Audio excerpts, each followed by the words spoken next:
Hi there, Steve here again. I want to continue on the theme that I started the last video cast, where I talked about forgetting languages and how we're able to keep languages in our heads and how we forget them and so forth. And I will then speak a few other languages like I did the last time I ended up speaking a little bit of German. So I claim to speak 11 languages. I must admit my Russian and Portuguese are not nothing to be so proud of, but I do understand podcasts and I can communicate in them. Which languages do I have the best grasp on? Certainly my strongest four are English, French, Japanese, and Mandarin. And I think the reason for that is that I have spoken them more than the others. So it's clear to me that in order for the languages to stay in our brain, we have to use them. We have to speak them. I wasn't so strong on that before, but I do believe that to be the case now. We don't have to speak them all the time to maintain them, but in order to achieve a level where we are not likely to easily forget them, we have to at some point be involved in using them a lot. And so this may sound a bit contradictory because I have said that we learn primarily through listening and reading. I very much believe in input-based learning. That's always how I have learned my languages. But what that does is it takes you up, it builds up your potential in the language. But then at some point you have to use the language to really get good at it. My Russian is now at a stage where if I were with a bunch of Russians for an extended period of time, if I lived in Russia for 6 months, my Russian would get very good. The same is true of my Portuguese.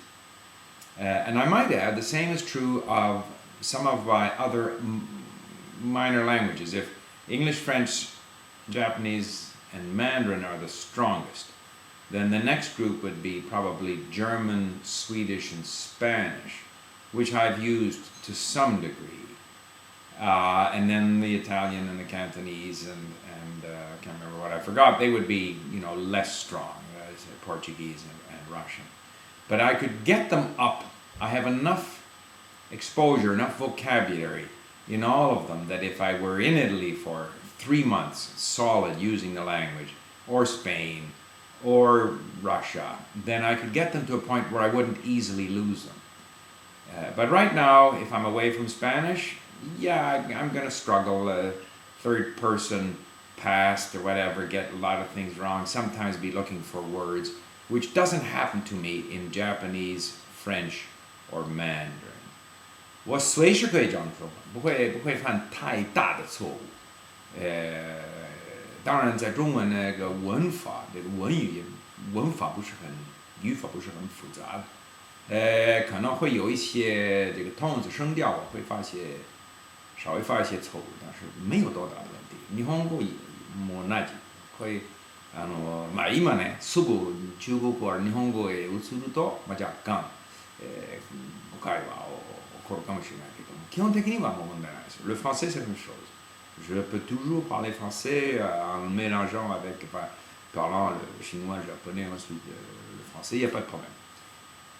Pero español es más difícil. Aunque, bueno, he pasado una semana en España utilizando mi español, pero yo sé que es un poco más, cuesta más, es un poco más difícil porque no tengo tanta experiencia en el español y voy a hacer más errores en español. Svenska, jag har använt svenska lite mer än vad jag har använt spanska. Därför är det inte så lätt att glömma det. Men i alla fall jag kommer att glömma några ord på svenska. So that I want to bring this subject up because I think the speaking, like when do we need to speak? There are the purists who say that, there is a fellow in Thailand who has a language learning system called ALG. I don't remember what that stands for, Automatic Language Guru or something, I don't remember. But his thing is that for the first year, his students are not allowed to speak Thai. And I think that's extreme because it's very hard to police. So why have a system that's so hard to police? People are going to want to try out what they've learned. However, there is an argument that says that you can damage your accent, pronunciation, or even your phraseology by starting to speak too early. I'm not sure if that's true, but I think you don't need to speak early. But there comes a point where you need to speak, and you need to speak a lot in order to really ingrain the language. So to summarize, I don't think there's a need to speak at an early stage, or you can speak a little bit just to maintain your interest level, sometimes to test out where your gaps are. But at some point, you're going to say, okay, I have now built up a sufficient potential in this language. I understand the language, I read it, I have lots of words. Now I want to really forge that into my brain. Well, at that point, you've got to spend a lot of time speaking in order to really become comfortable in the language. And once you've achieved that, then it's harder to forget the language.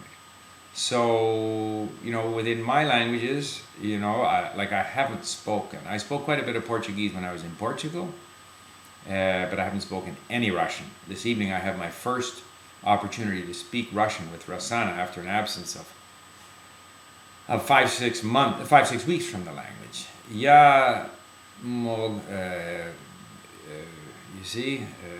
Давно я не говорил по-русски, и я боюсь, что я уже забыл много. Но я думаю, что это будет очень скоро.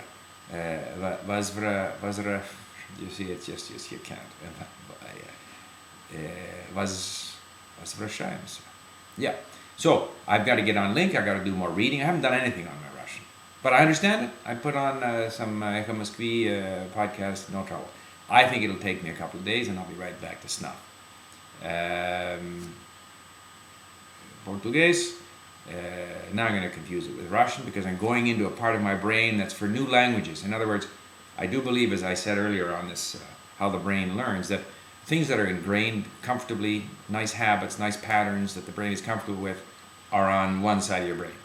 And the new stuff is still kicking around in another part that hasn't quite moved over to where it's a comfortable pattern. So if I'm now trying to speak a little bit of Russian and then Portuguese, and neither of them are very strong, I'm kind of competing for the same neural space there. Eu esqueci. Eu não posso me lembrar de meu português tão facilmente que eu posso lembrar-me de meu espanhol ou ainda mais meu chino e japonês. Mas se eu vou falar umas horas em português, isso todo voltará. So, I'm just showing my struggling in some of these languages, but the fact that you struggle in a language that's, where still a large part of it is in that novelty side of your brain, that's not a problem. And but ultimately, if I wanted to secure Portuguese, then I would have to go there for 3 or 4 months or 6 months. But I can still keep up, building up my potential in Portuguese without having the opportunity to speak a lot. And I do that through my deliberate vocabulary accumulation, listening and reading. So I'm getting stronger and stronger. And the stronger I am, the better I do when I go there. And that's why I feel that one goes to the country. When you don't have a very good level in the language, you go there to stimulate you, to get you turned on so that you'll put the effort in to do a lot of listening and reading. Or you build yourself up through a very heavy sort of input-based program so that when you then go to the language, you can really take advantage, so that you can actually start to talk to people and you can then progress very, very quickly. So my recommendation in terms of going to the country to learn is build yourself up first so that when you get there, you can really take advantage. I've seen too many people come, say, to Vancouver to learn English, and they just hang around with their friends, and really their English doesn't improve very much. So that's kind of what I had to say on forgetting and learning languages. I don't know if it made sense, but I look forward to your comments. Thank you.